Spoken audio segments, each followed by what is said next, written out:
22 heures sur Télé Djibouti. Merci de nous rejoindre pour cette nouvelle édition. Voici les titres.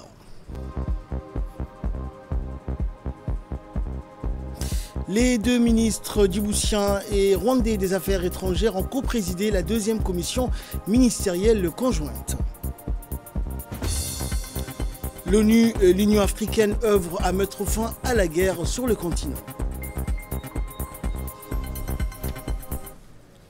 Et nous débutons l'édition de ce soir par les 10 km d'Air Djibouti, un événement organisé chaque année au mois de novembre par la compagnie aérienne Air Djibouti en étroite collaboration avec la Fédération djiboutienne d'athlétisme. Plusieurs catégories donc sont représentées durant cette journée. 2 km donc pour les personnes à besoins spéciaux, 5 km cadets, juniors et pour dames, et bien évidemment les 10 km d'Air Djibouti pour les seniors, les juniors, hommes et femmes qui concours donc durant cette importante journée. Aujourd'hui, la fédération et la compagnie aérienne Air Djibouti a organisé donc cet événement et a invité plusieurs athlètes, des centaines d'athlètes venus de 9 pays différents d'Afrique de l'Est et du reste du continent qui sont venus donc se disputer la coupe ou bien les trophées donc à la tête de ces 10 km. Bien évidemment, Air Djibouti et la Fédération djiboutienne d'athlétisme organise cet événement chaque année pour installer donc un climat de sport, d'épanouissement et de réussite. Djibouti étant une terre d'accueil et bien évidemment nous organisons cet événement chaque année, a précisé donc le président de la Fédération djiboutienne d'athlétisme qui est intervenu donc au micro de notre équipe qui a couvert cet événement cet après-midi.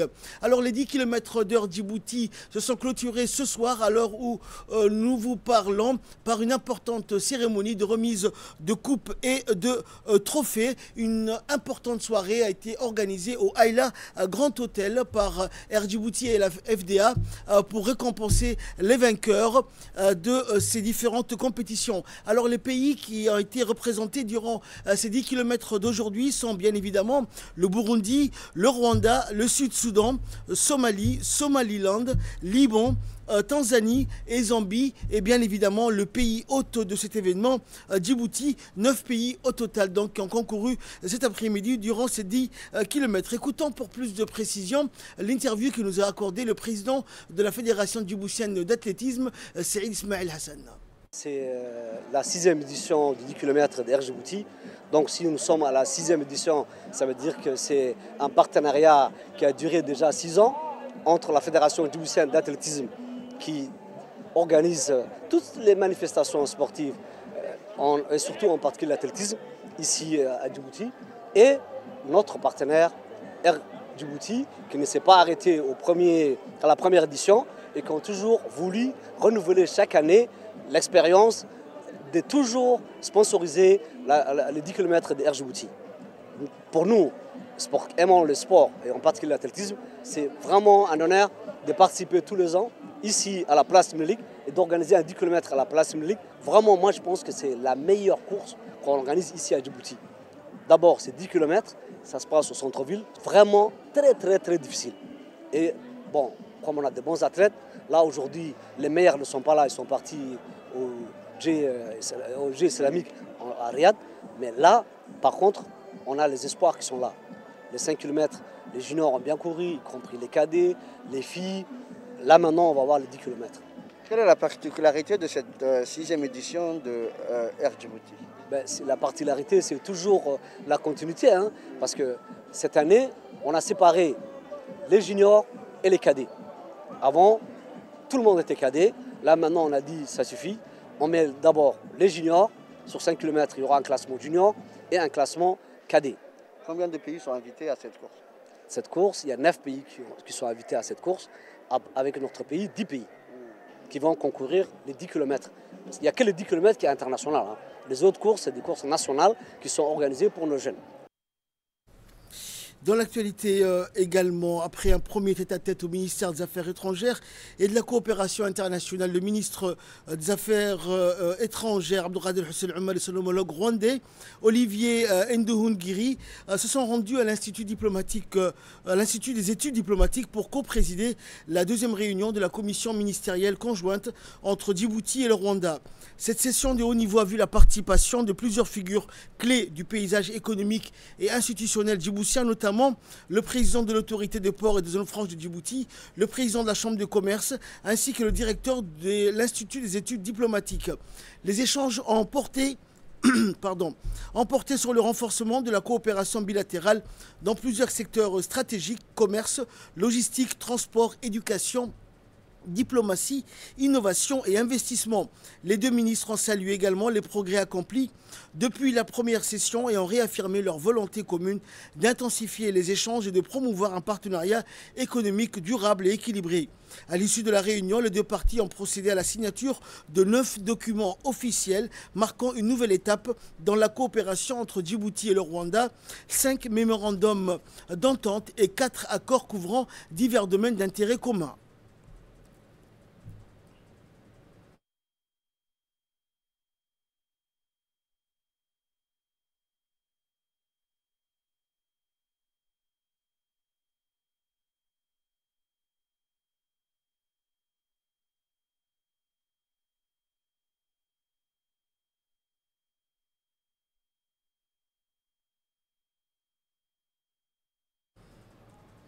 Et suivons à présent l'intervention du président de la zone franche et des ports, M. Aboubakar Omar Hadi.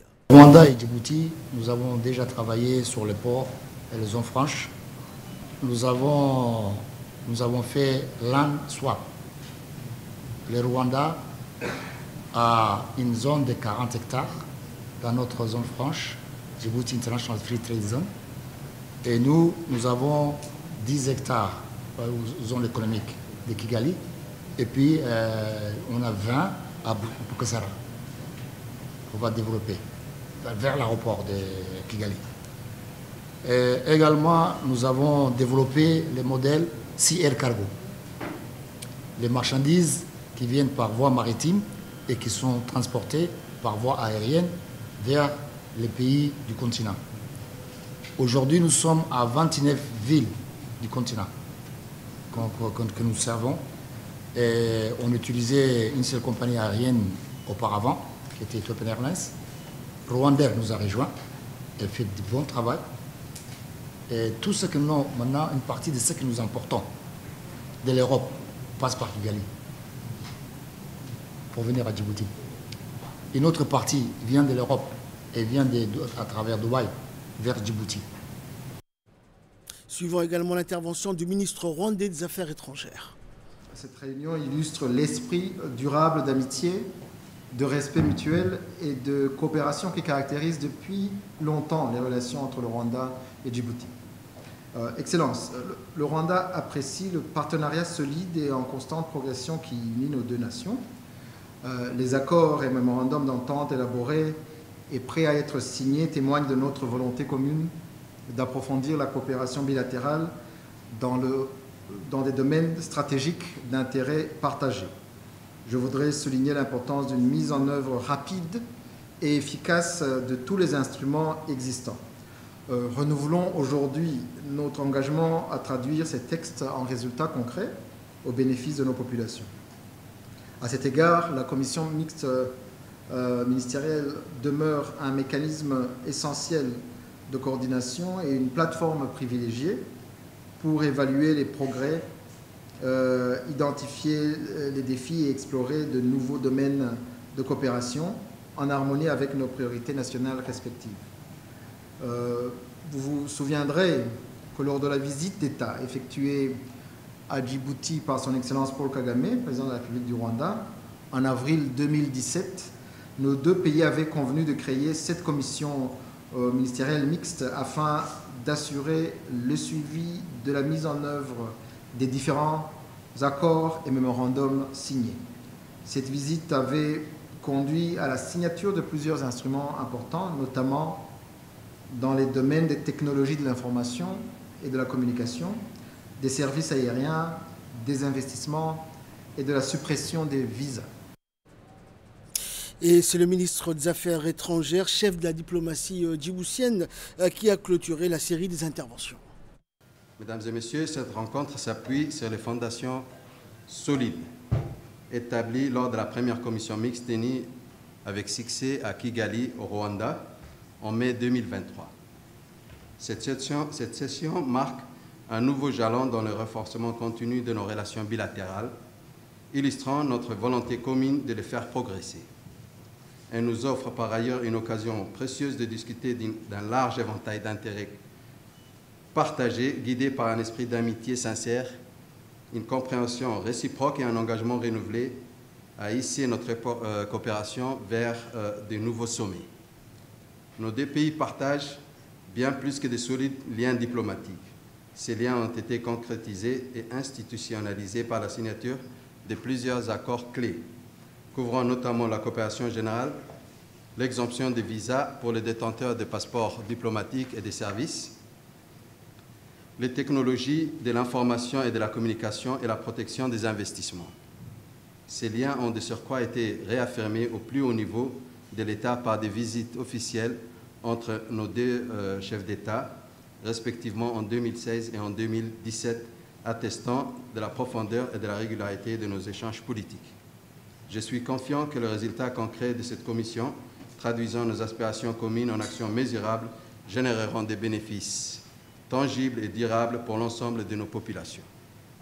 Excellences, je tiens à saisir cette opportunité pour saluer et rendre hommage au travail remarquable, méticuleux et persévérant accompli par les départements techniques de nos deux pays lors de ces 3 derniers jours.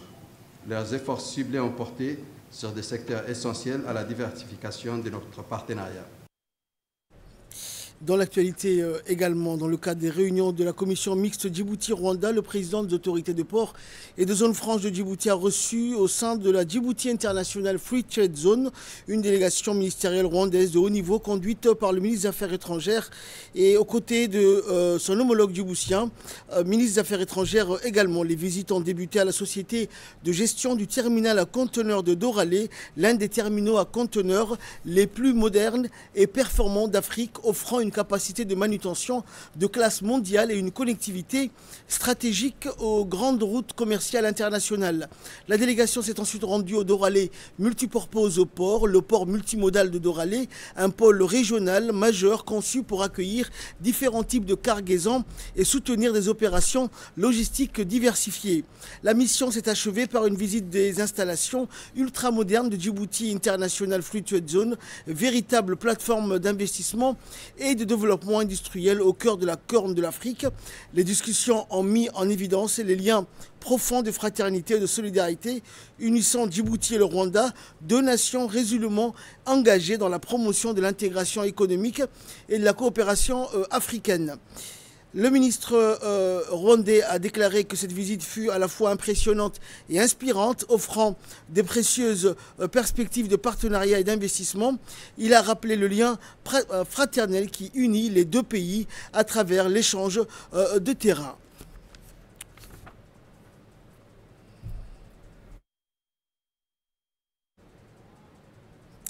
Le ministre de l'Éducation nationale de la formation professionnelle Moustapha Mohamed Mahmoud a présidé ce week-end une magnifique cérémonie d'inauguration d'un mini-terrain FIFA Arena au collège d'enseignement moyen de la Palmeraie.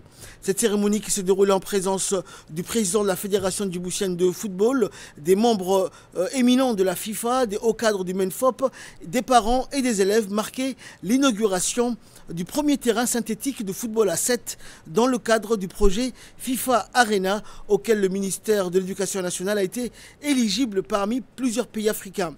La FIFA, de par ce choix de Djibouti à travers le MENFOP, récompense les fruits de la politique d'insertion sociale de la jeunesse inscrite parmi les priorités du projet de société du président de la République, Ismaël Omar Guelleh.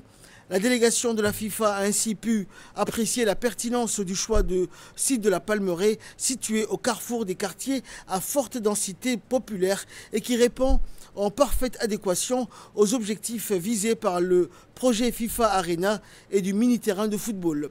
Après l'inauguration officielle du terrain synthétique par le ministre de l'Éducation nationale, les invités ont pu apprécier sur le terrain la prestation des jeunes footballeurs et footballeuses du collège au talent déjà prometteur. Le ministre et ses invités se sont ensuite dirigés vers une magnifique tente où se sont succédées les interventions des officiels.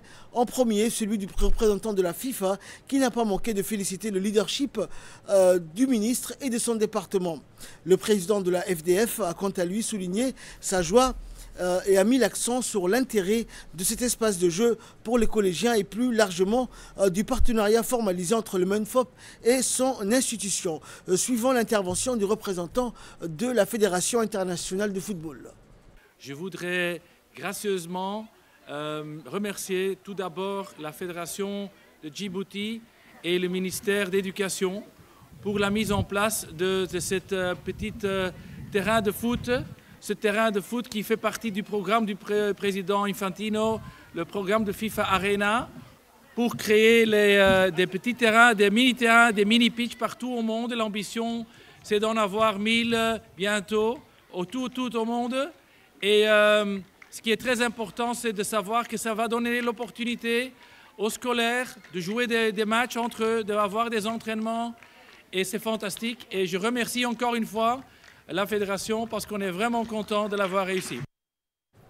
Et je vous propose de suivre également l'intervention de Souleymane Hassan Ouaberi, président de la FDF. C'est avec une immense joie et une grande fierté que nous inaugurons aujourd'hui les terrains de FIFA Arena du collège de Palmeraie.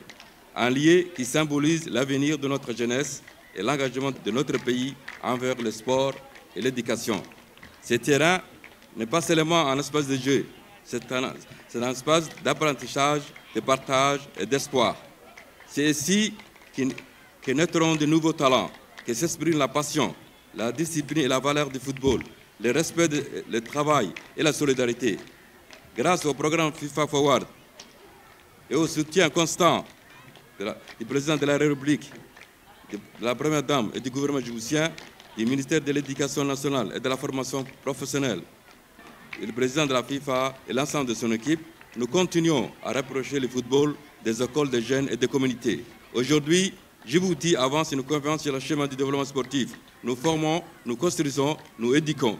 Et ce terrain est une preuve concrète. Chers jeunes du CM de Palmeraie, ce terrain est désormais le vôtre.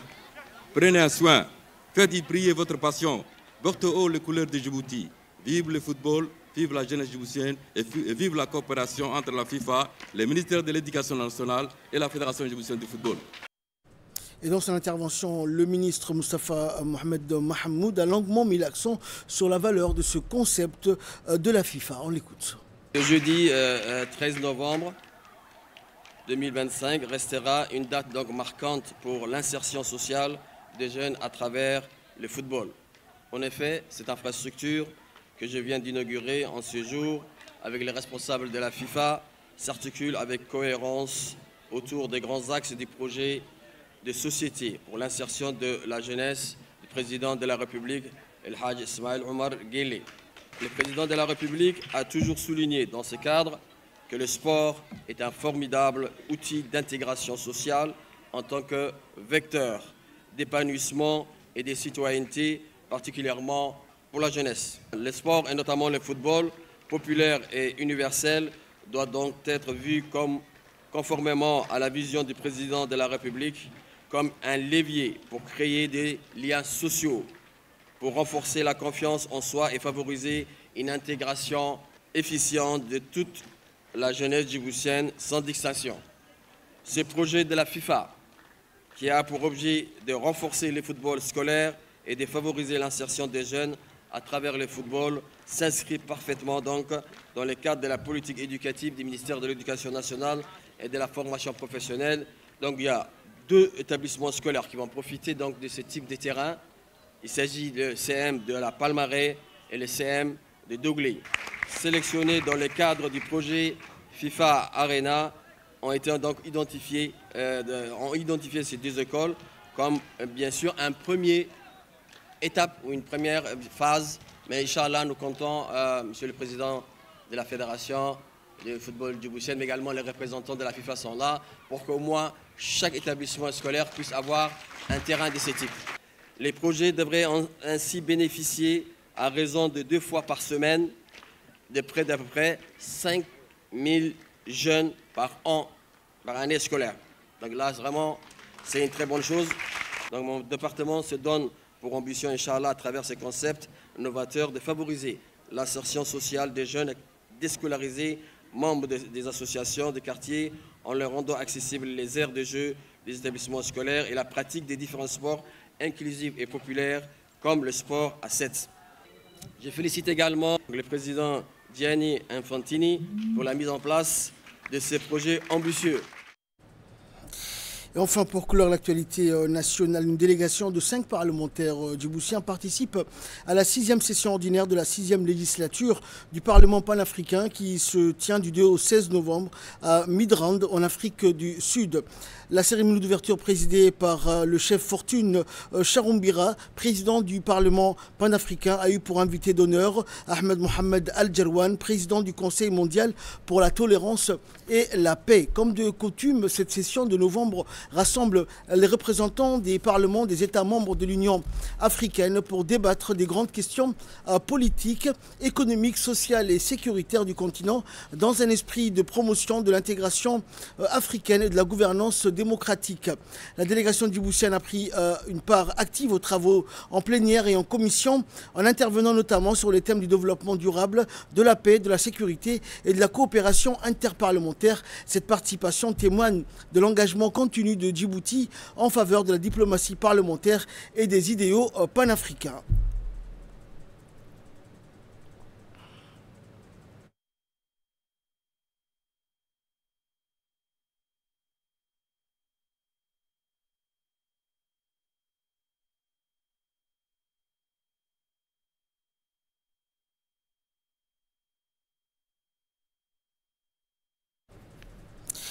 En nouvelle régionale à présent, les Somaliens saluent le rôle historique de Djibouti dans la reconstruction de leur pays. Les habitants de Mogadiscio ont salué le rôle pionnier joué par Djibouti dans le processus de reconstruction de la République fédérale de Somalie qui jouit aujourd'hui d'une stabilité renforcée et d'une capacité accrue à développer ses institutions. Et dans une série de réactions recueillies par une équipe de la RTD à Mogadiscio, les citoyens somaliens ont exprimé leur profonde gratitude pour ce soutien fraternel constant. Et dans leur déclaration, les citoyens somaliens ont affirmé que leurs frères de Djibouti, et en premier le président Guelleh, continuent de se tenir à leur côté en soutien et en solidarité, rappelant le rôle historique joué par Djibouti lors du sauvetage du peuple somalien en 2000, un événement qui remonte aujourd'hui à un quart de siècle. Et il convient de noter que la ville d'Arta a récemment accueilli un vaste événement réunissant le président Hassan Sheikh Mohamoud, de hauts responsables du gouvernement somalien et diverses composantes de la société. L'ONU et l'Union africaine œuvrent à mettre fin à la guerre sur le continent. Les Nations unies affirment travailler en étroite collaboration avec la Commission de l'Union africaine pour éradiquer la violence et les conflits armés du continent africain.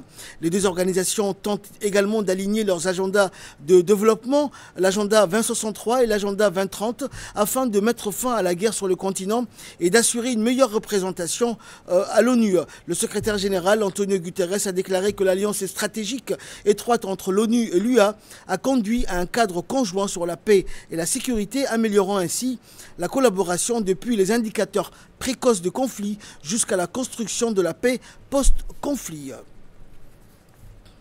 Et enfin, la RDC a crucifié le Cameroun et se rapproche d'un retour historique au mondial. Un but de Chancel Mbemba dans le temps additionnel a offert à la République démocratique du Congo une victoire précieuse, 1-0 face au Cameroun en demi-finale des barrages africains pour la Coupe du Monde 2026.